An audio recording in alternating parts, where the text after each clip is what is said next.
Hi friends, പുതിയൊരു വീഡിയോയിലേക്ക് എല്ലാവർക്കും സ്വാഗതം. ജസ്റ്റിൻ്റെ അമ്മയ്ക്ക് ഗോപാലൻ നഷ്ടപരിഹാര തുക കൊടുത്ത ശേഷം ജസ്റ്റിൻ്റെ അമ്മ അവിടെ നിന്ന് പോകുന്ന സമയത്ത് ശാലിനിയും സഞ്ജു അങ്ങ് തടയാണ് കേട്ടോ. നിങ്ങൾ എവിടേക്കാണ് പോകുന്നത്? പരിപാടിയൊന്നും കഴിഞ്ഞിട്ടില്ല എന്ന് പറയുമ്പോൾ ജസ്റ്റിൻ്റെ അമ്മ പറയണ, ഞാൻ പോവാണ്, എൻ്റെ മോനെ കൊന്ന ഇവൻ്റെ കൂടെ എനിക്ക് നിൽക്കാൻ കഴിയില്ല, ഇപ്പം തന്നെ ഞാൻ ഇവിടേക്ക് വന്നത് എൻ്റെ ഗതികേട് കൊണ്ടാണെന്ന് പറഞ്ഞ് പോകുന്ന സമയത്ത് സഞ്ജു പറയണ, ഇല്ല, പോവാൻ ഞങ്ങൾ സമ്മതിക്കില്ല, ഇവിടുത്തെ പരിപാടിയൊന്നും കഴിഞ്ഞിട്ടില്ല, കഴിയുന്നത് വരെ ഇവിടെ തന്നെ നിൽക്കണം എന്ന് പറയുമ്പോൾ മഹിമ പരിപാടിയൊക്കെ കഴിഞ്ഞല്ലോ സഞ്ജു, ഇനി ജസ്റ്റിൻ്റെ അമ്മ പോയിക്കോട്ടെ എന്ന് പറയുമ്പോൾ ഇല്ലല്ലോ, പരിപാടി കഴിഞ്ഞിട്ടില്ല എന്ന് ശാലിനി പറയുന്ന സമയത്ത് ആര് പറഞ്ഞു പരിപാടി കഴിഞ്ഞില്ല എന്ന്? പരിപാടി സൂരജിനോട് മൈക്കൊക്കെ എടുത്ത് വെക്കാൻ പറയാട്ടോ. അപ്പോൾ മഹിമ പറയണേ, ഇനി എങ്ങാനും അവരെ തടഞ്ഞിട്ടുണ്ടെങ്കിൽ ഞങ്ങളാണ് ഇടപെടുക, ഞങ്ങളാണ് അവർക്ക് വഴി കൊടുക്കാൻ നിൽക്കുക, ആ സമയത്ത് നിങ്ങൾക്ക് ഒരുപാട് തല്ലുകൊള്ളേണ്ടി വരും എന്ന് പറയുമ്പോൾ സഞ്ജു പെട്ടെന്ന് അങ്ങ് പേടിച്ചു പോകാട്ടോ. എന്നിട്ട് അവിടെ ഇരിക്കുന്ന കുട്ടികളെ എല്ലാവരെയും നോക്കുകയാണ്. അപ്പോൾ സഞ്ജു മിണ്ടാതെ നിൽക്കുക കേട്ടോ. എന്നിട്ട് സൂരജ് മൈക്കെടുത്ത് ഓഫാക്കുകയാണ്.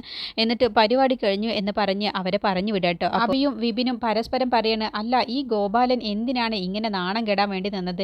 ഇതിപ്പോൾ പൈസ കൊടുത്ത് അപമാനം ഏറ്റുവാങ്ങിയതുപോലെ ഉണ്ടല്ലോ, എന്തിനാണ് ഇങ്ങനെ ഇതിനൊക്കെ നിൽക്കുന്നത് എന്ന് പറയുമ്പോൾ അബി പറയാണ്, അതിന് മഹിമയാണ് ഇതിനൊക്കെ പിറകിൽ കളിക്കുന്നത്, മഹിമ ഗോപാലനെ കൊണ്ട് ചെയ്യിപ്പിക്കുന്നതാണെന്ന് പറയട്ടോ. അപ്പോൾ വിപിൻ പറയണേ, അതിന് മഹിമയെ ഇങ്ങനെ പേടിക്കാൻ എന്താണ് മഹിമയുടെ കയ്യിലുള്ളത് എന്ന് ചോദിക്കുമ്പോൾ ആർക്കറിയാം, നമുക്കൊന്നും അറിയില്ല, എന്തായാലും ഇനി ഇവിടെ ഇരുന്നിട്ട് കാര്യമില്ല, വാ നമുക്ക് പോവാം എന്ന് പറഞ്ഞ് വിപിനും അബിയും അവിടെ നിന്ന് എണീറ്റ് പോവാട്ടോ. എന്നിട്ട് കുടുംബത്തിന് അർഹിക്കുന്ന തുക കിട്ടാൻ വേണ്ടിയിട്ടാണ് ഞങ്ങൾ ഇതുവരെ നിങ്ങളുടെ ഷോ കണ്ടുകൊണ്ട് നിന്നത്, ഇനിയിപ്പോൾ അതിൻ്റെ ആവശ്യമൊന്നുമില്ല, ഞാൻ എന്നോട് പറഞ്ഞ വാക്ക് പാലിക്കുക, ഇതാ തൻ്റെ ലെഡ്ജർ ബുക്ക് എന്ന് പറഞ്ഞ് അത് കൊടുക്കേണ്ട. എന്നിട്ട് ഗോപാലൻ അത് മറിച്ച് നോക്കുക. എന്നിട്ട് പറയണ, ശത്രുക്കളോട് പോലും ഇങ്ങനെ സത്യസന്ധത കാണിക്കുന്നവരെ ആദ്യമായിട്ടാണ് ഞാൻ കാണുന്നത്. അപ്പോൾ മഹിമ പറയണേ, അതിന് തനിക്ക് ഇതുവരെ അന്തസ്സുള്ള കുടുംബക്കാരുമായി ഇടപെടാനുള്ള അവസരം കിട്ടാത്തത് കൊണ്ടാണ്, തന്നെ എൻ്റെ കയ്യിൽ ഇനിയും കിട്ടും, തൻ്റെ ഏറ്റവും വലിയ പേടി സ്വപ്നമായി ഞാൻ മാറി എന്നുള്ളത് എനിക്കറിയാം, എന്നെങ്കിലും ഗിരിയേട്ടനും മഞ്ജു ചേച്ചിയും എൻ്റെ ഭാഗത്താണ് ശരിയെന്ന് അറിഞ്ഞു കഴിഞ്ഞാൽ, അപ്പോൾ അവരെൻ്റെ കൂടെ കൂടിക്കഴിഞ്ഞാൽ അതോടുകൂടി നിന്റെ അവസാനമായി, തൻ്റെ ദിവസങ്ങൾ എണ്ണപ്പെട്ട് കഴിഞ്ഞു ഗോപാല എന്നും പറഞ്ഞ് മഹിമ അവിടെ നിന്ന് പോവട്ടെ. അതൊക്കെ കേട്ടോണ്ട് നിൽക്കുന്ന ശാലിനിക്കും സഞ്ജുവിനും ഗോപാലിനും ഒന്നും പറയാനാവാതെ ഇവളെ ഇനി സൂക്ഷിക്കണം എന്നുള്ള ഭാവത്തിലാണ് കേട്ടോ അവർ നിൽക്കുന്നത്.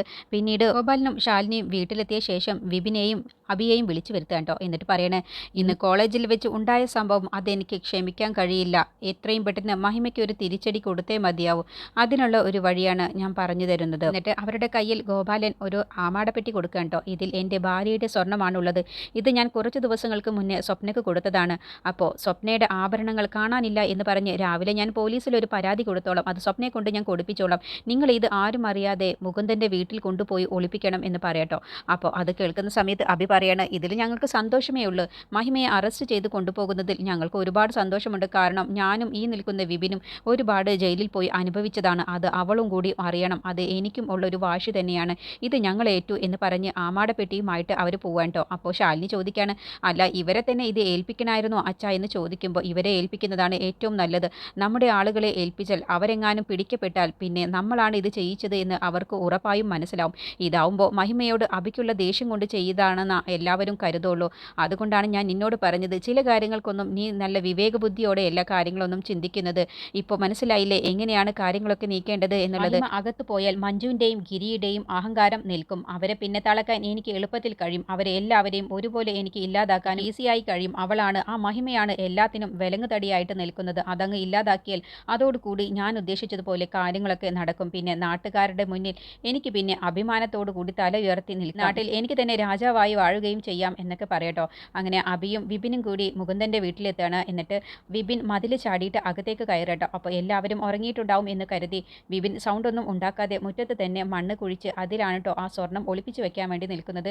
അങ്ങനെ വിപിൻ അത് ചെയ്തുകൊണ്ടിരിക്കുന്ന ആ സമയത്താണ് പെട്ടെന്ന് ഗൗരിയമ്മ കതക് തുറന്ന് വരുന്നത് കേട്ടോ. അപ്പോൾ ഗൗരിയമ്മ പെട്ടെന്ന് വിപിനെ കാണാണ്. അപ്പോൾ അതാരാണത് എന്ന് ചോദിക്കുമ്പോൾ വിപിൻ അവിടെ പമ്മിയിരിക്കുകയാണ്, എന്നെ ആ തള്ള കണ്ടോണാവോ എന്ന ഭാവത്തിൽ കേട്ടോ. അങ്ങനെ ഗൗരിയമ്മ, മോനെ മുകുന്ദ അവിടേക്ക് വന്നേ എന്ന് പറയട്ടെ. അങ്ങനെ മുകുന്ദനും മഹിമയും അവിടേക്ക് വരികയാണ്. അവിടെ ആ മാവിൻ ചോട്ടിൽ ആരോ ഇരിക്കുന്നത് പോലെ തോന്നുന്നു എന്ന് പറയും. മുകുന്ദൻ അവിടേക്ക് ചെല്ലുന്ന സമയത്ത് പെട്ടെന്ന് വിപിൻ അവിടെ നിന്ന് അങ്ങ് എണീക്കുകയാണ് കേട്ടോ. അത് വിപിമോനല്ലേ എന്ന് മഹിമ ചോദിക്കുമ്പോൾ അതെ എന്ന് പറയും. എന്താടാ നീ ഈ സമയത്ത് ഇവിടെ എന്ന് ചോദിക്കുമ്പോൾ അത് പിന്നെ ഞാൻ നിങ്ങളോട് ഒരു കാര്യം പറയാൻ വേണ്ടി വന്നതാണ്, പക്ഷേ നിങ്ങളെല്ലാവരും ഉറങ്ങല്ലേ എന്ന് കണ്ടപ്പോൾ ഞാൻ പിന്നെ നിങ്ങളെ വെറുതെ ശല്യപ്പെടുത്തണ്ട എന്ന് കരുതിയിട്ട് നീ എന്തിനാ അവിടെ ഇരിക്കുന്നത് എന്ന് ചോദിക്കുമ്പോൾ ഇല്ല, ഞാൻ നിങ്ങളുടെ അടുത്ത് ഒരു കാര്യം പറയാൻ വേണ്ടി വന്നതാണ്, എന്നിട്ടാണോ നീ ഒളിച്ചിരിക്കുന്നത്?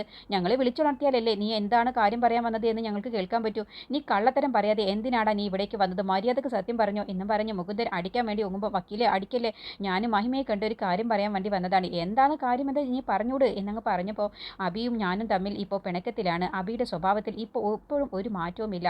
ഞങ്ങളൊക്കെ അന്ന് ജയിലിൽ പോയി ഒരുപാട് അനുഭവിച്ചതാണ്. എന്നിട്ടും അവൻ്റെ മനസ്സിൽ മഹിമയോടുള്ള ദേഷ്യം മാറിയിട്ടില്ല. അതിനെക്കുറിച്ച് മഹിമയോട് പറയാനാണ്. അപ്പോൾ നിന്റെ സ്വഭാവം മാറിയോ എന്ന് മഹിമ ചോദിക്കുമ്പോൾ എൻ്റെ സ്വഭാവം മാറി. എനിക്ക് ജയിലിൽ നിന്നും ഒരു അടി കിട്ടിയപ്പോൾ തന്നെ എൻ്റെ സ്വഭാവത്തിൽ മാറ്റം വന്നു. പക്ഷേ അബിയുടെ സ്വഭാവത്തിൽ ഇപ്പോഴും മാറ്റമില്ല എന്നൊക്കെ പറയുന്ന സമയത്ത് മതി മതി, നിന്റെ വിസ്താരമൊക്കെ മതി, നീ ഇപ്പോൾ തൽക്കാലം പോവാൻ നോക്ക് എന്ന് പറഞ്ഞ് വിപിനെ അവിടെ നിന്ന് പറഞ്ഞു വിടുകയാണ് കേട്ടോ. അപ്പോൾ മുകുന്ദൻ പറയും ഞാൻ എന്തായാലും ഗേറ്റ് തുറന്നു വിടാം എന്ന് പറയുമ്പോൾ വേണ്ട, ഞാൻ മതിൽ ചാടിയിട്ട് തന്നെ പോയിക്കോളാം എന്ന് പറഞ്ഞ് അവിടെ നിന്ന് പോകുന്ന സമയത്ത് മഹിമയ്ക്ക് ഒരു സംശയം വരികയാണ്. ഇവൻ എന്തിനാണ് ഇപ്പോൾ ഇവിടേക്ക് വന്നത്? അവൻ പറഞ്ഞത് മൊത്തത്തിൽ കള്ളമാണ്. എന്തോ ഒരു പണി ഒപ്പിക്കാനാണ് അവൻ വന്നിട്ടുള്ളത് എന്ന് പറയുമ്പോൾ എന്തോ ഒരു പണി ഒപ്പിക്കാൻ തന്നെയാണ് അവൻ വന്നത്, പക്ഷേ അവനത് സാധിച്ചില്ല. അപ്പോഴത്തേക്കും നമ്മൾ കണ്ടില്ലേ എന്ന് ഗൗരിയമ്മ പറയട്ടോ. അങ്ങനെ അവർ 3 പേരും കൂടി എന്നാ വാ എന്ന് പറഞ്ഞ് അകത്തേക്ക് പോവാണ്. അങ്ങനെ 3 പേരും അകത്തേക്ക് പോകുന്ന സമയത്ത് മഹിമയ്ക്ക് അപ്പോഴും ഒരു സംശയം വരുന്നുണ്ട്. അപ്പോൾ മഹിമ അക്കാര്യം ഇനി മുകുന്ദനോട് പറയുന്നുണ്ട്. എന്നിട്ട് വിപിൻ അബിയുടെ അടുത്തേക്ക് ചെന്നിട്ട് പറയണ അവർ 3 പേരും എന്നെ പൊക്കി, പക്ഷേ ഞാൻ എന്തൊക്കെയോ പറഞ്ഞ് അവിടെ നിന്നും രക്ഷപ്പെട്ടു എന്ന് പറയുമ്പോൾ അബി പറയണ അപ്പോൾ നീ കാര്യങ്ങൾ സാധിച്ചില്ലേ എന്ന് ചോദിക്കുമ്പോൾ ഇല്ല, ഞാൻ അവിടെ തന്നെ അവർ വരുന്നതിൻ്റെ മുന്നേ തന്നെ കുഴിച്ചിട്ടു സ്വർണം, അതുകൊണ്ട് അക്കാര്യത്തിൽ അവർക്കൊരു സംശയവുമില്ല. അല്ല ഇനി അവർക്കെങ്ങനെ എന്തെങ്കിലും സംശയം തോന്നിയിട്ടുണ്ടാവുമോ എന്ന് ചോദിക്കുമ്പോൾ ഇല്ല, അവർക്കൊരു സംശയവുമില്ല. ഞാൻ ആ മാവിൻ ചോട്ടിൽ തന്നെ സ്വർണം കുഴിച്ചിട്ടിട്ടുണ്ട്. ഇനി നാളെ പോലീസ് വന്ന് എടുത്തോളും, പിന്നെ മഹിമയെ ജയിലിലേക്ക് കൊണ്ടുപോവുകയും ചെയ്യും. നമ്മൾ ഉദ്ദേശിച്ചതുപോലെ കാര്യങ്ങളൊക്കെ നടക്കും എന്ന് പറഞ്ഞ് സന്തോഷത്തോടു കൂടി അബിയും വിപിനും പോവാൻ കേട്ടോ. ഈ സമയം ഗോപാലനും ഷാലിക്കാണ് അവരെന്താ ഒന്ന് വിളിക്കുന്നത് പോലും ഇല്ലല്ലോ, അച്ഛനൊന്ന് വിളിച്ചു നോക്ക് എന്ന് പറയുമ്പോൾ വേണ്ട, അവരെങ്ങാനും പിടിച്ചിട്ടുണ്ടെങ്കിൽ നമ്മൾ വിളിച്ചാൽ കൂടി കുടുങ്ങും എന്ന് പറയട്ടെ. അപ്പോഴത്തേക്കും അബിയും വിപിനും കൂടി ഫോണിൽ വിളിക്കുകയാണ്. കാര്യങ്ങളൊക്കെ ഗോപാൽജി പറഞ്ഞതുപോലെ ചെയ്തിട്ടുണ്ട് എന്ന് പറയട്ടോ. ഞങ്ങൾ ആ മാവിൻ ചോട്ടിലാണ് വെച്ചിട്ടുള്ളത്, അതുകൊണ്ട് അനിത മേഡത്തിനെ വിളിച്ച് പറഞ്ഞേക്കേ എന്ന് പറഞ്ഞ് ഫോൺ വയ്ക്കുകയാണ്. അങ്ങനെ അനിതയെ ഗോപാലൻ വിളിച്ച് കാര്യം പറയട്ടോ. നിനക്കൊരു പണിയുണ്ട്, നാളെ രാവിലെ തന്നെ മുകുന്ദൻ്റെ വീട്ടിലേക്ക് ചെല്ലണം എന്നൊക്കെ പറഞ്ഞിട്ട് അങ്ങനെ വിശദമായി ഗോപാലൻ കാര്യങ്ങളൊക്കെ പറഞ്ഞു കൊടുക്കുകയാണ്. ഈ സമയം ശാലിനി വക്കീലിനെ വിളിച്ചിട്ട് അറസ്റ്റ് വാറൻറ്റ് ഉണ്ടാക്കുകയാണ് കേട്ടോ. എന്നിട്ട് മഹിമയെ അറസ്റ്റ് ചെയ്യാൻ വേണ്ടിയുള്ള കാര്യങ്ങളൊക്കെ ചെയ്യിക്കുകയാണ്. മുകുന്ദൻ വക്കീലായതുകൊണ്ട് ആദ്യം അറസ്റ്റ് വാറൻ്റ് ആവും ചോദിക്കുക, അതുകൊണ്ട് നീ വക്കീലിനെ വിളിച്ച് കാര്യം പറ എന്ന് ഗോപാലിന് ശാലിനിയോട് പറഞ്ഞ പ്രകാരമാണ് അങ്ങനെയൊക്കെ ചെയ്യുന്നത്. അങ്ങനെ പിറ്റേ ദിവസം രാവിലെ ആകുന്ന സമയത്ത് മുകുന്ദനും മഹിമയും കൂടി ഒരുമിച്ച് ചായ കുടിക്കുകയാണ് കേട്ടോ. മുകുന്ദൻ മഹിമയോട് ചോദിക്കുകയാണ് ഇനിയിപ്പോൾ എന്തിനാണാവോ രാവിലെ തന്നെ പോലീസ് ഇവിടേക്ക് വരുന്നത്, ഇനി അടുത്ത എന്ത് പ്രശ്നമാണാവോ എന്ന് പറയട്ടെ. അപ്പോഴത്തേക്കും അരവിന്ദാക്ഷൻ സാറും മഞ്ജുവും അനിതയും കൂടി അവരുടെ അടുത്തേക്ക് ചെല്ലണേ. എന്നിട്ട് എന്താണ് എന്ന് മുകുന്ദൻ അരവിന്ദാക്ഷൻ സാറിനോട് ചോദിക്കുമ്പോൾ അരവിന്ദൻ പറയാണ് അത് ഗോപാലൻ്റെ വീട്ടിൽ ഇന്നലെ രാത്രിയിൽ ഒരു മോഷണം നടന്നു. സ്വപ്നയ്ക്ക് കല്യാണത്തിന് കൊടുത്ത ആഭരണങ്ങളാണ്. അപ്പോൾ അത് മഹിമയാണ് സംശയം എല്ലാവർക്കും അവിടെയുള്ളവർക്ക്, അതുകൊണ്ട് ഞങ്ങൾ ഇവിടെ ഒന്ന് പരിശോധിക്കാനാണ് വന്നത് എന്ന് പറയട്ടോ. അപ്പോൾ മുകുന്ദൻ അറസ്റ്റ് വാറണ്ട് ഉണ്ടോ എന്ന് ചോദിക്കുമ്പോൾ അനിത അടുത്ത് കാണിച്ചു കൊടുക്കുകയാണ്. അപ്പോൾ അതൊക്കെ ഞങ്ങൾ മുൻകൂട്ടി തയ്യാറാക്കി വെച്ചിട്ടുണ്ടായിരുന്നു, ഒരു വക്കീലിൻ്റെ വീട്ടിലേക്കല്ലേ വരുന്നത് മോഷണക്കുറ്റത്തിന് അന്വേഷിക്കാൻ വേണ്ടിയിട്ട് എന്ന് പറഞ്ഞ് അത് കാണിച്ചു കൊടുക്കുകയാണ്. അങ്ങനെ വീട്ടിൽ കയറി കോൺസ്റ്റബിൾ പരിശോധിക്കുകയാണ്. മഞ്ജുവിനോട് അരവിന്ദൻ പറയാണ് മഹിമയോ ദേഹ പരിശോധന നടത്തുക എന്ന് പറയട്ടെ. അപ്പോൾ മഞ്ജു മഹിമയുടെ അടുത്തേക്ക് ചെന്നിട്ട് പറയാണ് നീ എങ്ങാനും എടുത്തിട്ടുണ്ടെങ്കിൽ നീ എന്നോട് പറ, നമുക്കത് ആരും കാണാതെ അവിടെ തിരിച്ചു കൊണ്ടുവയ്ക്കാം എന്ന് പറയേണ്ട, നിങ്ങളെ കണ്ടിട്ട് കേസെടുത്ത് അറസ്റ്റ് ചെയ്യണം എന്നുള്ള ഉദ്ദേശത്തിലാണ് വന്നത് എന്നുള്ളത് എനിക്ക് മനസ്സിലായി, അതുകൊണ്ട് നിങ്ങൾ നിങ്ങളുടെ ഡ്യൂട്ടി നല്ലതുപോലെ ചെയ്തേക്ക്. അപ്പോഴൊക്കെ മഞ്ജുവിന് ചെറിയ പേടി വരുന്നുണ്ട്, എങ്ങാനും മഹിമയെ അറസ്റ്റ് ചെയ്യേണ്ടി വരുമോ എന്നുള്ള പേടിയോട് കൂടിയിട്ടാണ് കേട്ടോ നിൽക്കുന്നത്. അങ്ങനെ ഗൗരിയമ്മ പറയാണ് അരവിന്ദാക്ഷൻ സാറും മഞ്ജു അകത്തേക്ക് കയറിയിരിക്കുക എന്ന് പറഞ്ഞ് അവരെ 2 പേരെ അകത്തേക്ക് കയറ്റാണ്. എന്നിട്ട് അനിത ഒന്നും അറിയാത്ത ഭാവത്തിൽ അവിടെയൊക്കെ തിരയുന്നത് പോലെ കാണിക്കുകയാണ് കേട്ടോ. എന്നിട്ട് ഗോപാലൻ വിളിക്കുകയാണ്. എന്നിട്ട് അനിതയോട് ചോദിക്കുകയാണ് എന്തായി, തെളിവ് കിട്ടിയോ എന്ന് ചോദിക്കുമ്പോൾ ഇല്ല ഗോപാൽജി, ഒന്നും കിട്ടിയിട്ടില്ല, ഞങ്ങൾ ഇവിടെയൊക്കെ തിരഞ്ഞു നോക്കി ഒന്നും കിട്ടുന്നില്ല. ഗോപാൽജി പറഞ്ഞ ആ ഭാഗത്തേക്കൊന്ന് പോയി നോക്കട്ടെ, അല്ലാതെ പെട്ടെന്ന് തന്നെ അവിടെ പോയി നോക്കുന്നത് ശരിയല്ലല്ലോ, അപ്പോൾ അവർക്ക് സംശയം ഉണ്ടാവില്ലേ, അതുകൊണ്ടാണ് അവരെ ഒന്ന് തെറ്റിദ്ധരിപ്പിക്കുന്ന രീതിയിൽ പെരുമാറിയത് എന്നൊക്കെ പറഞ്ഞ് അവിടേക്ക് അനിത ചെല്ലുകയാണ്. എന്നിട്ട് ഒരു കോലെടുത്ത് അവിടെയൊക്കെ നോക്കുക കേട്ടോ. അങ്ങനെ മണ്ണ് മാറ്റിയ ശേഷം അവിടെ ഒന്നും കാണുന്നില്ല ഗോപാൽജി എന്ന് പറയുമ്പോൾ ഉണ്ട്, അവിടെ ഉണ്ട് എന്ന് പറയാണ്. ഇല്ല ഇവിടെ ഒന്നും കാണുന്നില്ല, ഇവിടെ ഇനി തിരയാൻ ഒരു സ്ഥലവും ബാക്കിയില്ല എന്ന് അനിത പറയുന്ന സമയത്ത് ശാലിനിക്ക് ദേഷ്യം പിടിച്ചിട്ട് ശാലിനി പറയണം അത് എൻ്റെ അമ്മയുടെ ആഭരണങ്ങളായിരുന്നു, അവിടെ തന്നെ ഉണ്ടാവും, ഒന്ന് നോക്ക് നല്ലതുപോലെ എന്ന് പറഞ്ഞ് ദേഷ്യപ്പെടാട്ടോ. അപ്പോൾ അനിത ഫോൺ കട്ടാക്കിയ ശേഷം ഇതാണ് ഈ പണക്കാർക്ക് ബുദ്ധി ഉണ്ടാവില്ല എന്ന് പറയുന്നത്, അല്ലാതെ അമ്മയുടെ ആഭരണങ്ങളൊക്കെ ഇങ്ങനെയുള്ള കാര്യത്തിനൊക്കെ ഇവിടെ കൊടുന്ന് ഒളിപ്പിക്കുമോ എന്നൊക്കെ മനസ്സിൽ ചിന്തിക്കാൻ കേട്ടോ. അങ്ങനെ അരവിന്ദാക്ഷൻ സാറിനോട് ഗൗരിയമ്മ പറയണേ ഇത്രയും നേരമായിട്ടും നിങ്ങൾ ഇവിടെ നിന്ന് പോകാനുള്ള ഉദ്ദേശമൊന്നുമില്ലേ എന്ന് ചോദിക്കുമ്പോൾ അരവിന്ദാക്ഷൻ സാർ ഇതാ വരുന്നു എന്ന് പറഞ്ഞ് നേരെ അനിതയുടെ അടുത്തേക്ക് ചെല്ലുക കേട്ടോ. എന്നിട്ട് പറയണേ എന്തായി അനിത, ഒന്നുമില്ലല്ലോ, നമുക്കിനി പോയാലോ എന്ന് പറയുമ്പോൾ ഇല്ല, അങ്ങനെ പെട്ടെന്നൊന്നും പോകാൻ കഴിയില്ല, എന്തെങ്കിലും ഒരു തെളിവ് കിട്ടാതെ പോകാൻ കഴിയില്ല, ഇത് മേലെന്ന് ഉള്ള റിപ്പോർട്ടാണ്, മേലെന്ന് നല്ല പിടിപാടിലാണ് കാര്യങ്ങളൊക്കെ ചെയ്തു വെച്ചിട്ടുള്ളത് എന്ന് പറയുമ്പോൾ അതിന് ഇവിടെ സാധനങ്ങളൊന്നും ഇല്ലല്ലോ, പിന്നെ എന്താണ് ഇവിടെ നിന്ന് സമയം കളഞ്ഞിട്ട് കാര്യം, അങ്ങനെയൊന്നും പറ്റില്ല അരവിന്ദാക്ഷൻ സാർ, ഇവിടെ തന്നെ ഉണ്ടാവും, നമുക്കൊന്ന് നല്ലതുപോലെ തിരഞ്ഞു നോക്കാം എന്ന് പറഞ്ഞ് അനിത അവിടെ തന്നെ നിൽക്കാണ്ടോ. ഈ സമയം ഇതൊക്കെ കേട്ടുകൊണ്ട് മുകുന്ദനും മഹിമ മഹിമയും പരസ്പരം അങ്ങോട്ടും ഇങ്ങോട്ടും നോക്കിയിട്ട് പുഞ്ചിരിക്കുകയാണ്. എന്നിട്ട് അവർ രാത്രിയിൽ ഉണ്ടായ കാര്യത്തെക്കുറിച്ച് ചിന്തിക്കുകയാണ് കേട്ടോ. അഭി വന്നു പോയ ശേഷം അവർ തെരഞ്ഞതും ഒക്കെ ഇങ്ങനെ ചിന്തിക്കുകയാണ്. എന്നിട്ട് മഹിമയ്ക്ക് സംശയം വന്ന കാര്യം മുകുന്ദനോട് പറയാണ്. എനിക്കെന്തോ അഭി വന്നതിൽ എന്തോ ഒരു സംശയമുണ്ട്. അവൻ്റെ കാലിലെ മുട്ടിൽ ഒന്ന് മണ്ണ് പറ്റിയിട്ടുണ്ടായിരുന്നു. അവൻ അവിടെ ഇരുന്നുകൊണ്ട് എന്തോ ഒന്ന് ഒപ്പിക്കുന്നുണ്ടായിരുന്നു. നമുക്കിട്ട് പണിയാൻ വേണ്ടി എന്തോ ഓൻ ചെയ്തിട്ടുണ്ട് എന്ന് പറയുമ്പോൾ എങ്കിൽ ആ സംശയം ഇപ്പം തന്നെ തീർക്കാം എന്ന് പറഞ്ഞ് മുകുന്ദൻ അവിടേക്ക് ചെല്ലുകയാണ്. എന്നിട്ട് മണ്ണ് മാന്തിയിട്ട് അവിടെയൊക്കെ നോക്കുന്ന സമയത്ത് പെട്ടെന്നാണ് മുകുന്ദൻ്റെ കയ്യിൽ സ്വർണത്തിൻ്റെ ആ ഒരു പൊതി കിട്ടുന്നത് കേട്ടോ. അപ്പോൾ മുകുന്ദൻ അതെടുത്തിട്ട് ഇതാ മഹിമ, നീ പറഞ്ഞത് ശരിയാണ്. ഇതിലിതാ ആ അഭി ഇവിടെ എന്തോ കുഴിച്ചിട്ടു എന്ന് പറഞ്ഞത് ശരി തന്നെയാണ്. ഇതാ ഇതിൽ സ്വർണ്ണമാണെന്ന് പറയുമ്പോൾ ഞാൻ പറഞ്ഞില്ലേ ഇതിൽ എന്തോ ഒരു ചതിയുണ്ടെന്ന്. ഇതൊരു പക്ഷേ ആ ഗോപാലൻ എന്നെ കൊടുക്കാൻ വേണ്ടി ചെയ്തതാവും. എന്തായാലും അവർക്കിട്ട് നല്ലൊരു മുട്ടം പണി തന്നെ കൊടുക്കണം. ആ സ്വർണം കൊണ്ട് ഇങ്ങോട്ട് വന്നിട്ട് അവിടെ മണ്ണ് നല്ലതുപോലെ മൂടിയിട്ടേക്ക്.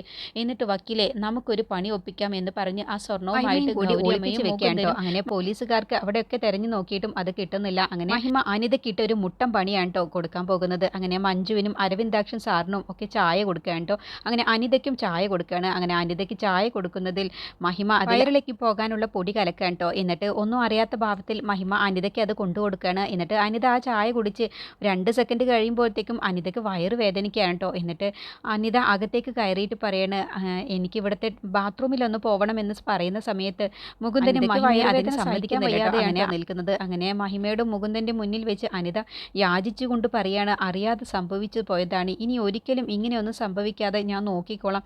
എനിക്കൊന്ന് ബാത്റൂമിലേക്ക് പോകാനുള്ള അവസരം തരണമെന്ന് പറഞ്ഞ് നല്ല വയറുവേദനയുണ്ട് എന്ന് പറഞ്ഞ് യാചിച്ച പോലെയാണ് കേട്ടോ സംസാരിക്കുന്നത്. അങ്ങനെ അതൊക്കെ കാണുന്ന മുകുന്ദനും മഹിമയ്ക്കൊക്കെ ഇങ്ങനെ പുഞ്ചിരി വരികയാണ്. അപ്പോൾ മഞ്ജുവിനും അരവിന്ദാക്ഷൻ സാറിനും ഒക്കെ ഇങ്ങനെ പുഞ്ചിരി വരികയാണ് കേട്ടോ. അനിതയ്ക്ക് നല്ലൊരു പണി തന്നെയാണ് മഹിമ കൊടുത്തിരിക്കുന്നത് എന്ന് അവർക്കൊക്കെ മനസ്സിലാവുകയാണ്. അങ്ങനെ മഹിമ പറയാണ്, തൽക്കാലം ഞങ്ങളിപ്പോൾ ക്ഷമിച്ചിരിക്കുന്നു എന്ന് പറഞ്ഞ് ബാത്റൂമിലേക്ക് പോകാനുള്ള സമ്മതം കൊടുക്കാൻ കേട്ടോ. എന്നിട്ട് സമ്മതം കിട്ടിയതോടുകൂടി ഓടി പോവുകയാണ് കേട്ടോ. പിന്നീട് അരവിന്ദാക്ഷൻ സാറും മഞ്ജുവും അനിതയും കൂടി അവിടെ നിന്ന് തിരിച്ചു പോകുന്ന സമയത്ത് അരവിന്ദാക്ഷൻ സാറ് പറയണേ, ഇത്രയും നേരം നിങ്ങളുടെ ഈ ബുദ്ധിമുട്ടിച്ചതിൽ ക്ഷമിക്കണം എന്ന് പറഞ്ഞിട്ടാണ് അവർ പോകുന്നത്. പിന്നീട് മഹിമ നേരെ ഗോപാലൻ്റെ വീട്ടിലേക്ക് ചെല്ലേണ്ട. അപ്പോഴത്തേക്കും അഭിയും വിപിനും അവിടെ എത്തിയിട്ടുണ്ടാവും. എന്നിട്ട് അഭിയെ കണ്ടതോടുകൂടി മഹിമ അഭിയുടെ കാരണം നോക്കി ഒന്നങ്ങ് പൊട്ടിക്കാൻ കേട്ടോ. എന്നിട്ട് പറയണേ, നീ കുറേ കാലമായി എൻ്റെയും എൻ്റെ കുടുംബത്തിൻ്റെയും പിറകെ നടന്ന് ശല്യപ്പെടുത്തുന്നത് വിടില്ല എന്ന് പറഞ്ഞ് മഹിമ എല്ലാവരുടെയും മുന്നിൽ വെച്ചാണ് അഭിയെ കരണം നോക്കി ഒന്ന് പൊട്ടിക്കുന്നത്. അതൊക്കെ കാണുന്ന സമയത്ത് സ്വപ്നയും ശാലിനിയും ഗോപാലിനൊക്കെ അന്തം വിട്ടു പോവാട്ടോ. അപ്പോൾ അഭിക്കാണെങ്കിൽ ദേഷ്യം ഇരട്ടിച്ച് വരികയാണ്. പിന്നീട് ഗോപാലിനോട് വെല്ലുവിളിച്ച് പറയുന്നുണ്ട്, നീ എന്നെ കൊടുക്കാൻ വേണ്ടി നോക്കിയതല്ലേ, ആ സ്വർണം അവിടെ കൊടുന്ന് കുഴിച്ചിട്ടാൽ ഞാനത് അറിയില്ല എന്നാണോ നീ കരുതിയത് ചോദിക്കുന്നു കേട്ടോ. അങ്ങനെ പിന്നീട് മുകുന്ദനും മഹിമയും കൂടിയിട്ട് മഞ്ജുവിനെയും ഗിരിയെയും കാണാൻ വേണ്ടി ചെല്ലുന്നുണ്ട്. എന്നിട്ട് മുകുന്ദൻ ഗിരിക്ക് ഒരു ചെക്ക് കൊടുക്കുകയാണ് കേട്ടോ. എന്നിട്ട് പറയണേ, നീ എൻ്റെ വീട് വാങ്ങാൻ വേണ്ടി സഹായിച്ച മുഴുവൻ തുകയും ഇതിലുണ്ട് എന്ന് പറഞ്ഞ് കൊടുക്കുന്ന സമയത്ത് ഗിരിയും മഞ്ജു അതിശയിച്ചു പോവുകയാണ്. ഇത്ര വലിയ തുക ഇവർക്ക് ഇത്ര പെട്ടെന്ന് എവിടെ നിന്ന് കിട്ടി എന്നുള്ള ഭാവത്തിലോട്ടോ. പിന്നീട് പ്രീതിയുടെ ഭർത്താവ് ഗിരിയുടെ വീട്ടിലേക്ക് വരിക കേട്ടോ. അപ്പോൾ ഭാനുഅമ്മയും ഗിരിയും പ്രീതിയും കൂടി സംസാരിക്കുകയാണ്. അപ്പോൾ അയാൾ വന്നിട്ട് പറയണേ, നിൻ്റെ ഭാര്യ ഗർഭിണിയായിട്ട് മറ്റൊരു പെണ്ണിനെ ഈ വീട്ടിൽ കയറി താമസിപ്പിച്ചവനല്ലടാ നീ എന്ന് പറഞ്ഞ് മോശമായിട്ടാണ് കേട്ടോ പ്രീതിയുടെ ഭർത്താവ് ഗിരിയെക്കുറിച്ച് പറയുന്നത്. അത് കേൾക്കുന്ന സമയത്ത് ഗിരിക്ക് ദേഷ്യം പിടിച്ചിട്ട് പ്രീതിയുടെ ഭർത്താവിനെ അടിക്കാൻ ഒരുങ്ങണം.